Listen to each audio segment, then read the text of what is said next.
คลิปนี้มาเบิ่งวิธีตั้งค่าในการตั้งค่าความเป็นส่วนตัวของ TikTok เนาะเพราะว่าน้องชายที่ว่าเพิ่นไปเรียนต่างประเทศเนาะได้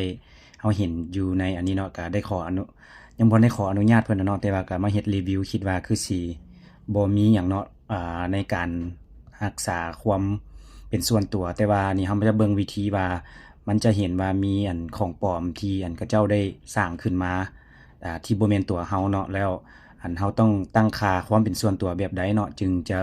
อ่าบ่เฮ็ดให้คลิปของเฮานี่ถูกลอกเลียนแบบง่ายๆเดี๋ยวเรามาเบิ่งวิธีตั้งค่านำกันเลยเนาะตัวนี้แม่นโพรไฟล์ของเราเนาะก็คือบอมบ้าที่ว่ามีผู้ติดตามอยู่512แล้วก็กำลังติดตามอยู่นี่เนาะเดี๋ยวเรามาเบิ่งวิธีตั้งค่านำกันเลยเนาะเพราะว่าเพิ่นถูกเอาไปก๊อปปี้เนาะถูกเอาไปก๊อปปี้ในการเฮ็ดคอนเทนต์อีหยังต่างๆวิธีการตั้งค่าเนาะเฮาก็คือเข้าไปที่โปรไฟล์ของเฮาเองเนาะโปรไฟล์ของเฮาเองหน้าโปรไฟล์อันนี้แม่นช่องของอาจารย์เนาะช่องของอาจารย์เปิดไว้นี่ก็เพื่อว่าผู้ใดก็สามารถดาวน์โหลดได้เนาะเพื่อเอาไปเบิ่งคืนบ่หรือว่าเอาไปเฮ็ดตามเนาะเปิดก็เลยว่าบ่ได้เฮ็ดค่า privacy เอาไว้เนาะแต่ว่า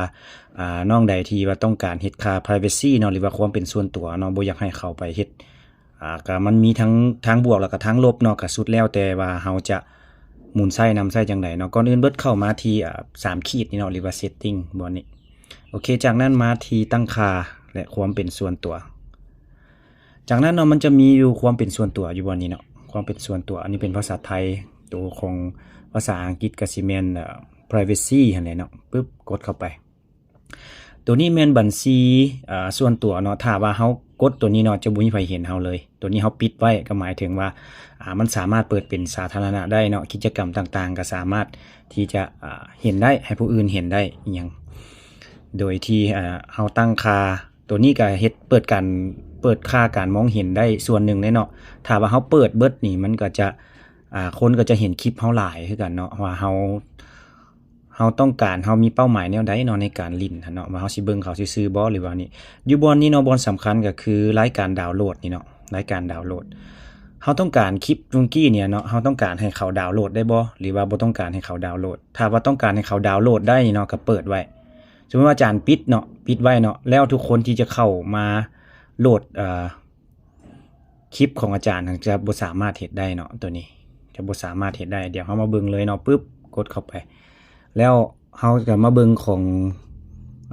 บอมบ้านี่ก็ได้เนาะเราก็ตั้งค่าแบบว่าบ่ให้ดาวน์โหลดเนาะบ่ให้ดาวน์โหลดคลิปของเราเด้เนาะ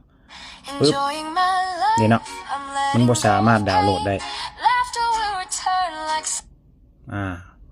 ตัวนี้มันจะบ่สามารถดาวน์โหลดได้และเฮาเอาไปหมุนไส้ประยุกต์ไส้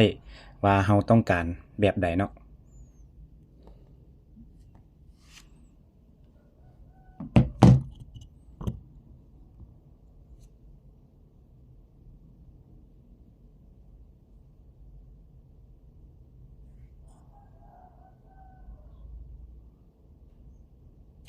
เป็นทริคความรู้เล็กๆน้อยๆเกี่ยวกับการเล่น TikTok เนาะว่าเฮาสิเปิดการมองเห็นบ่หรือว่าเฮาบ่ต้องการความเป็นส่วนตัวหลายกว่าเนาะก็แม่นให้เฮา